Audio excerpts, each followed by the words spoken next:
Saudara-saudara yang kasih dimanapun Anda berada, tentunya di dalam firman Tuhan, dalam Alkitab, penggunaan binatang yang haram dan binatang yang halal sudah ada sejak penciptaan dunia. Dan itu tidak bisa dipungkiri oleh karena demikianlah firman Tuhan yang mengatakannya. Jadi kalau kita berbicara tentang haram dan halal dari binatang atau daging atau makanan, itu sudah dinyatakan oleh firman Tuhan. Jadi ketika kita berbicara tentang firman Tuhan, tentang Alkitab, kalau kita baca dari Kejadian dalam Perjanjian Lama sampai Wahyu di dalam Perjanjian Baru, semuanya ini kita tahu dikarang oleh Tuhan sendiri melalui Roh Kudus. Jadi semua firman Tuhan yang ada dalam Alkitab, Perjanjian Lama maupun Perjanjian Baru, pengarangnya satu, Tuhan, Roh Kudus. Jadi siapapun penulis dari Alkitab ini, yang kurang lebih ada 40 orang yang menuliskan Alkitab selama kurang lebih 1500 tahun dalam penulisan Alkitab. Mengapa sampai firman Tuhan ini yang kita lihat sudah menjadi satu kanon, menjadi Alkitab, semuanya sinkron? Oleh karena pengarangnya satu, Tuhan sendiri. Alkitab ini adalah petunjuk yang asalnya dari Tuhan sendiri. Walaupun penulis-penulisnya berbeda-beda latar belakang, tetapi yang mengilhami Roh Kudus atau Tuhan atau Allah sendiri. Oleh karena itu tidak ada yang saling bertentangan di dalamnya. Semua saling mendukung, apakah dalam Perjanjian Lama maupun dalam Perjanjian Baru. Ketika kita berbicara tentang haram dan halal, kita selalu mengkonfirmasinya di dalam Alkitab. Demikianlah firman Tuhan. Karena kalau kita menggunakan pemikiran kita, tetapi tidak berdasarkan firman Tuhan Alkitab, maka kita akan melenceng dari arti yang sebenarnya atau maksud yang sebenarnya. Kita akan lihat bahwa penggunaan haram dan halal atau haram dan tidak haram itu sudah ada di dalam Perjanjian Lama sejak penciptaan dunia. Di awal-awal kitab Kejadian. Jadi kita lihat di dalam Kejadian pasal yang ke-7 ayat yang kedua. Firman Tuhan berkata, dari segala binatang yang tidak haram, haruslah kau ambil 7 pasang, jantan dan betinanya. Tetapi dari binatang yang haram, 1 pasang, jantan dan betinanya. Juga dari burung-burung di udara 7 pasang, jantan dan betina, supaya terpelihara hidup keturunannya di seluruh bumi. Saudara-saudara, ini kata pertama yang menunjukkan haram dan tidak haram dari binatang. Kemudian di dalam Kejadian pasal 7 ayat 8 juga mengatakan demikian. Dari binatang yang tidak haram dan yang haram, dari burung-burung dan dari segala yang merayap di muka bumi, datanglah sepasang mendapatkan Nuh ke dalam bahtera itu, jantan dan betina seperti yang diperintahkan Allah kepada Nuh. Saudara, kita tahu kisah atau cerita di dalam konteks Kejadian pasal yang ke-7. Pada saat Nuh akan masuk ke dalam bahtera yang telah dibuat itu. Maka Tuhan memerintahkan binatang-binatang yang ada di bumi pada saat itu berpasang-pasangan. Ada betina, ada jantan. Dan di dalam Kejadian 7 ayat 2 menyatakan ada binatang yang haram dan binatang yang halal. Jadi dinyatakan di sini bahwa Tuhan sudah menentukan binatang yang haram dan binatang yang halal atau yang tidak haram. Dan Tuhan memerintahkan supaya binatang yang haram, binatang yang haram cuma satu pasang saja. Mengapa cuma satu pasang? Karena nanti di dalam bahtera binatang yang haram ini tidak dimakan oleh Nuh dan keluarganya. Sedangkan Tuhan memerintahkan binatang yang tidak haram atau yang halal itu ada 7 pasang betina dan jantan. Mengapa 7 pasang? Karena ini akan menjadi makanan Nuh selama dia berada di dalam bahtera bersama keluarganya. Jadi sangat jelas di sini Tuhan menunjukkan baik kepada Nuh dan juga untuk kita yang hidup sekarang ini bahwa masalah haram dan halal dari binatang bisa dimakan atau tidak itu sudah ada pada zaman Nuh dulu.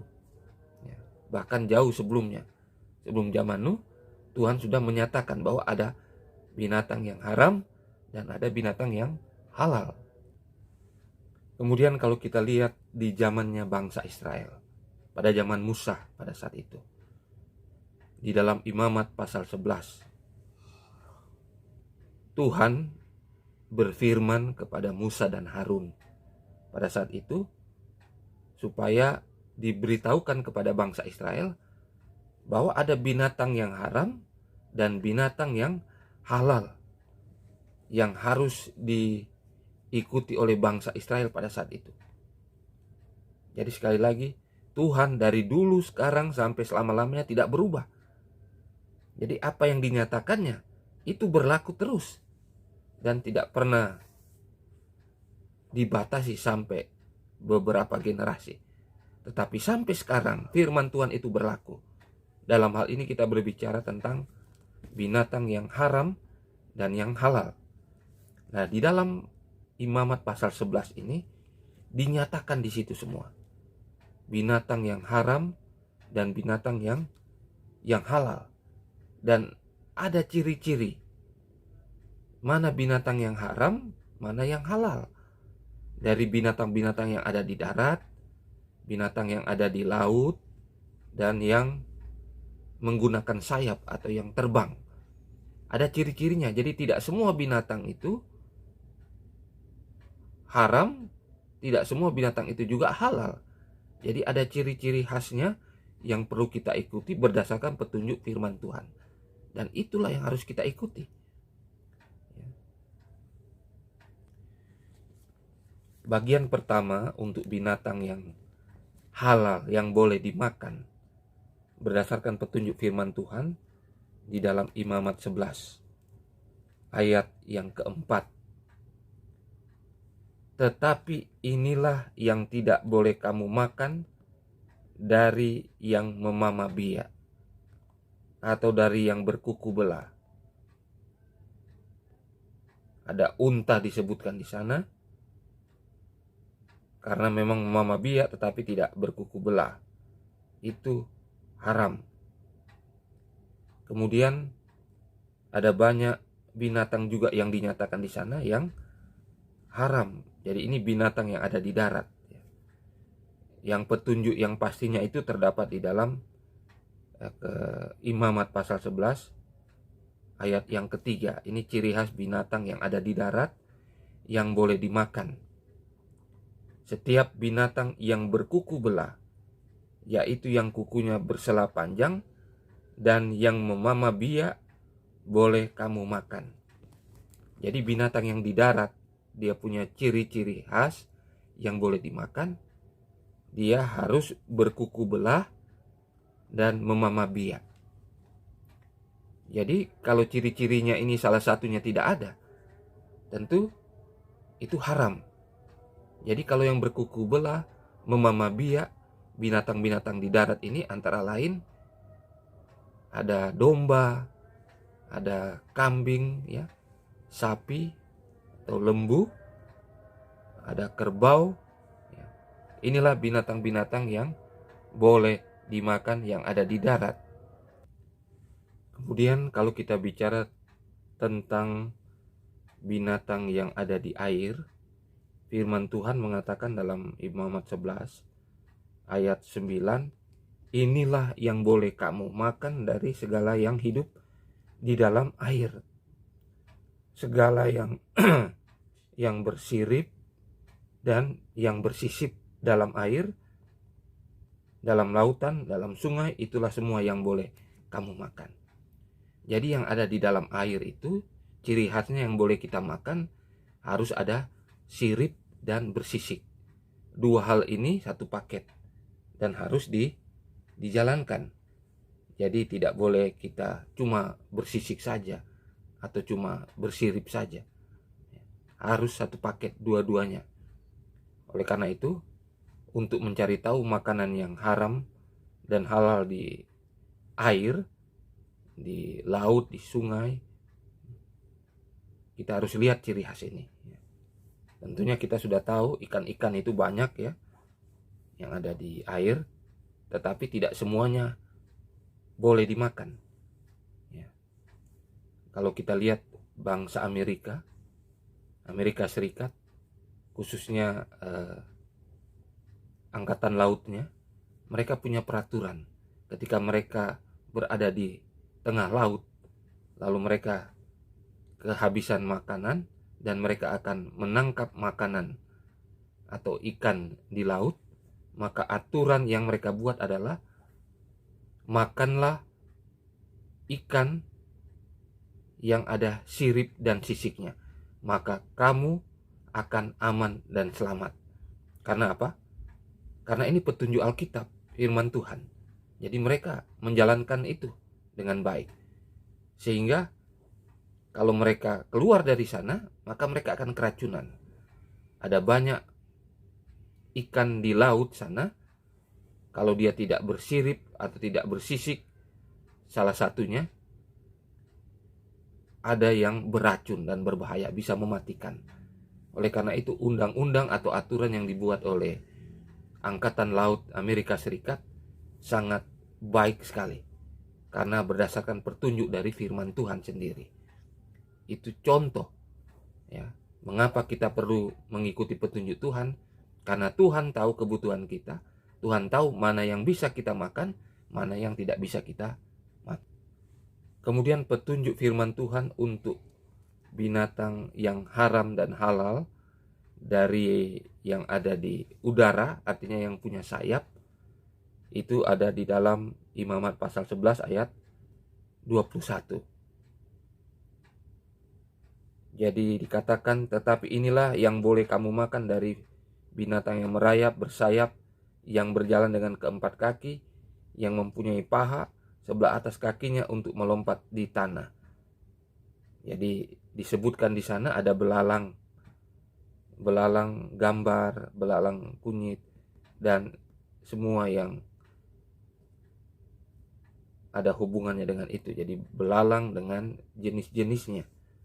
Kecuali yang dinyatakan tidak bisa, maka itu tidak bisa. Dan di dalam firman Tuhan, untuk mengetahui bahwa binatang ini haram atau tidak, ketika kita lihat ya, kita bicara tentang binatang yang ada di udara atau yang punya sayap ya. Jadi ciri khasnya dia harus ada paru, lalu ada tembolok, dia ada sayap, dan dia punya paha. Kalau tidak ada paha, itu tidak masuk dalam ciri khas makanan yang bisa dimakan, atau binatang atau daging yang bisa dimakan dari yang hidup yang bisa terbang ya. Dia harus ada sayap, ada paruhnya, kemudian dia ada tembolok di bagian leher, dan dia cara makannya juga dia harus apa? Mematuk begitu ya.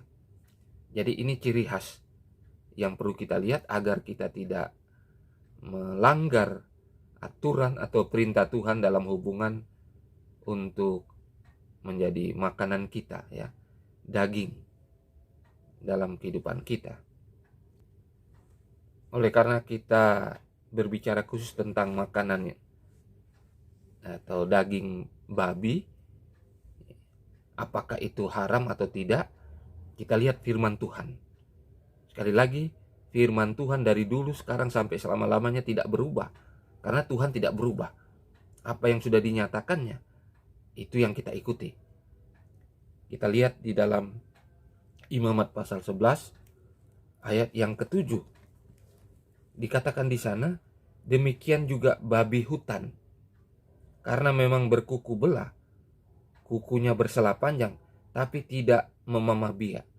Haram itu bagimu. Di dalam Ulangan 14 ayat 8 juga sama. Dikatakan babi hutan. Saudara-saudara, di dalam tulisan yang asli tidak menyatakan ini babi hutan, tetapi babi dan juga segala jenis babi ya, termasuk babi hutan tentunya. Jadi itu haram ya, ini firman Tuhan yang katakan. Untuk mengetahui lebih jelas, mari kita lihat satu kutipan dari firman Tuhan yang menyatakan bagaimana daging babi ini bukan cuma dilarang, tetapi yang memakannya akan mendapatkan murka dari Tuhan. Di dalam Yesaya pasal 66, Yesaya 66 ayat yang ke-17. Saudara perlu perhatikan ini, karena ini firman Tuhan. Mereka yang menguduskan dan mentahirkan dirinya untuk taman-taman dewa dengan mengikuti seseorang yang ada di tengahnya yang memakan daging babi dan binatang-binatang jijik serta tikus, mereka semuanya akan lenyap sekaligus. Demikianlah firman Tuhan. Saudara perhatikan, ini firman Tuhan yang memakan daging babi dan juga disinggung situ tikus. Mereka semua akan dilenyapkan, akan dibinasakan oleh Tuhan sekaligus. Jadi inilah ayat yang menyatakan bahwa siapa yang makan daging babi dan juga ada tikus di sana disebutkan, semua akan dilenyapkan. Bukan saya yang katakan, tapi firman Tuhan. Sekali lagi, firman Tuhan dari dulu, sekarang, selama-lamanya tidak berubah. Karena pengarangnya Tuhan, dia tidak pernah berubah, dan itu berlaku terus, akan menjadi aturan hidup kita sebagai umat-umat Tuhan, khususnya sebagai umat-umat Kristen.